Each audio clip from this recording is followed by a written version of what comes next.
স্ত্রীকে হাদিয়া দেন, স্ত্রীকে গিফট দেন, তাকে মাঝে মাঝে ঘুরতে নিয়ে যান, তাকে নিয়ে রিফ্রেশমেন্টে যান, তাকে সময় দেন, তাকে টাইম দেন, তাকে সময় দেন। নবী সাল্লাল্লাহু আলাইহি ওয়াসাল্লাম আয়েশা রাদিয়াল্লাহু আনহার কোলে মাথা রেখে কোরআন তেলাওয়াত করতেন।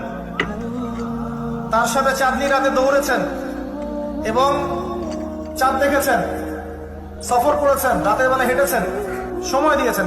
স্ত্রীকে হাদিয়া দেন, স্ত্রীকে গিফট দেন, তাকে মাঝে মাঝে ঘুরতে নিয়ে যান, তাকে নিয়ে রিফ্রেশমেন্টে যান, তাকে সময় দেন, তাকে টাইম দেন, তাকে সময় দেন। নবী সাল্লাল্লাহু আলাইহি ওয়াসাল্লাম আয়েশা রাদিয়াল্লাহু আনহার কোলে মাথা রেখে কোরআন তেলাওয়াত করতেন।